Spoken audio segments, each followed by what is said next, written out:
So, first of all, I think we need to clarify some terms, because one of the problems with multiculturalism is that it means radically different things to different people.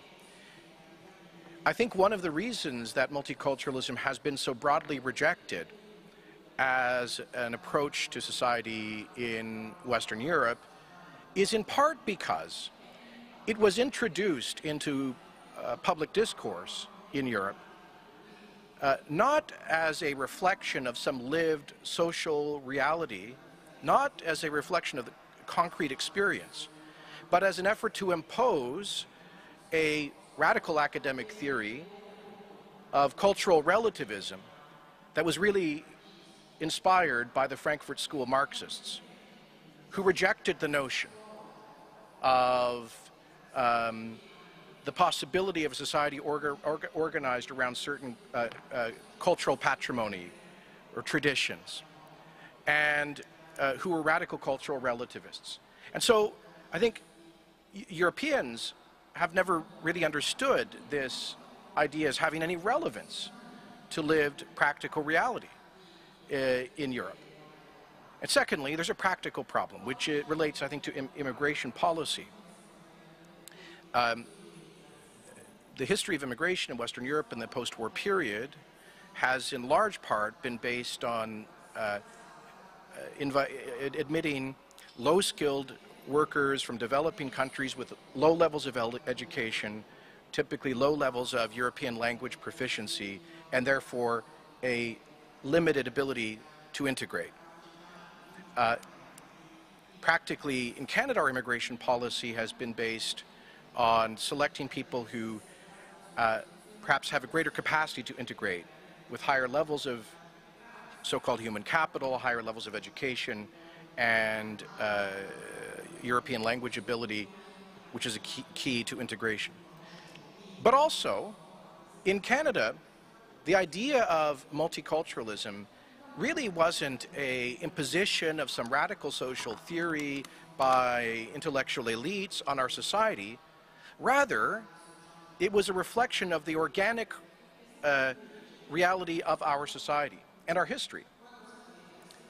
It is really an inheritance from what was best about British liberal imperialism. You know, the British Empire that encompassed, was geographically and culturally the most expansive empire in human history, from India to Africa to the Americas. The British developed a brilliant capacity to accommodate difference within that system. So, for example, when the British conquered the French in New France in the 18th century, they did not seek to assimilate the French Catholics into British Protestant culture or society, but rather invited them to maintain their Catholic identity and institutions, their French language, their civil code and the legal system. And this was really a practical expression of that, I think, brilliant a British approach, a relaxed sort of laissez-faire approach towards pluralism, towards the ability of people with different, for example, different faith commitments to live together side by side in social cohesion. And that kind of approach was replicated as Canada received waves of immigration through the 20th century. Huge numbers of Eastern European and then Southern European immigrants before the Second World War, and then since the 1970s, huge number of Asian immigrants and newcomers from around the world.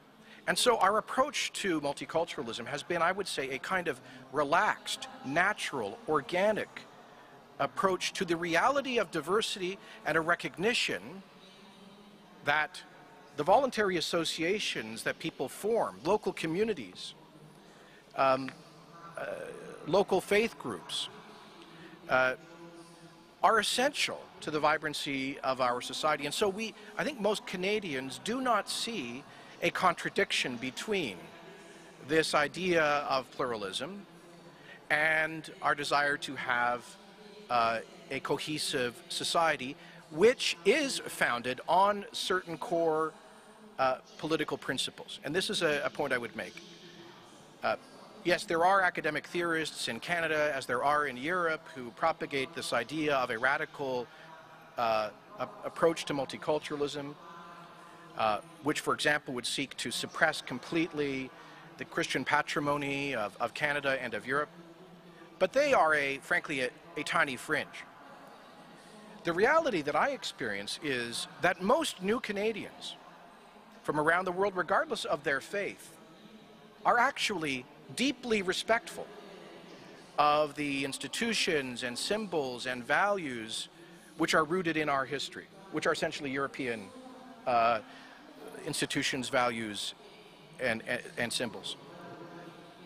You know, every year at Christmas time, for example, there are controversies, typical controversies about whether there should be Christmas trees in public buildings or Christmas carols sung in our state schools, and it's the same debate year after year.